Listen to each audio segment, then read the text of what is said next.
ഒരുപാട് കാര്യങ്ങൾ ശ്രദ്ധിച്ച് പറഞ്ഞു കൊടുക്കണം. അടുത്ത തലമുറ കുട്ടികൾക്ക് കൗമാരക്കാർക്ക് 30 ഏജൊക്കെ വളരെയധികം കൂടുതലാണ്. അപ്പൊ എന്താണ് ഈ ഷുഗർ എന്ന് നിങ്ങൾക്ക് അറിയാം. ഡയബറ്റീസ് എന്നാണ് നമ്മൾ സാധാരണ പറയാം. പ്രമേഹം അല്ലെങ്കിൽ പഞ്ചസാരയുടെ അസുഖം ഇതൊക്കെ നമ്മൾ പല രീതിയിൽ പറയും. ഷുഗറിന്റെ അസുഖം അല്ലേ? സംഭവം ഇത് തന്നെയാണ്. ഡയബറ്റീസ് മെല്ലിറ്റസ് എന്നാണ് അതിന്റെ ഫുള്ളായിട്ടുള്ള പേര്. Diabetes mellitus. ഡയബറ്റീസ് ഇൻസിപ്പിഡസ് വേറെ അസുഖം, അത് കുറച്ച് വ്യത്യസ്തമാണ്. ഇത് ഡയബറ്റീസ് മെല്ലിറ്റസ് എന്നാണ് ശരിക്കും പൂർണ്ണമായിട്ടും പറയാം.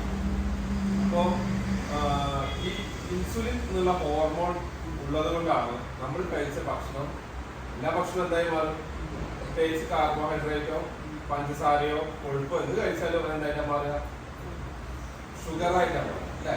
ആ ഷുഗർ രക്തത്തിലേക്ക് ആദ്യം പോകുന്ന നമുക്ക് ആവശ്യമുള്ള ഷുഗർ ആവശ്യമില്ല. ഈ ഷുഗർ എല്ലാം തന്നെ തലച്ചോറിന്റെ പ്രവർത്തനത്തിനാണ് കൂടുതൽ ഉപയോഗിക്കുക. നമ്മൾ ചിന്തിച്ചു കൂട്ടുമല്ലോ, സ്ത്രീകളൊക്കെ ഈ ഷുഗറുള്ളതുകൊണ്ടാണ് ചിന്തിക്കുന്നത്.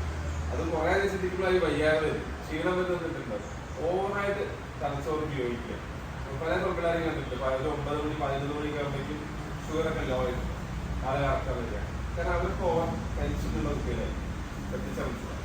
അപ്പൊ ദാറ്റ് മീൻസ് നമ്മുടെ പല അവയവങ്ങൾക്കും ആവശ്യമായിട്ടുള്ള ഊർജം ഗ്ലൂക്കോസ് രൂപത്തിലാണ് നമ്മൾ ഭക്ഷണത്തിൽ കിട്ടുന്നത്. അത് നേരെ അങ്ങോട്ട് ഒരു ഭാഗം ഉപയോഗിക്കും. എല്ലാം ഉപയോഗിക്കുമോ? എല്ലാം ഉപയോഗിക്കില്ല. ഒരു ഭാഗമാണ് ശരീര പ്രവർത്തനങ്ങൾക്ക് ആവശ്യമായ, കോശങ്ങളുടെ പ്രവർത്തനത്തിന് ആവശ്യമായ അല്ലെങ്കിൽ അവയവങ്ങൾ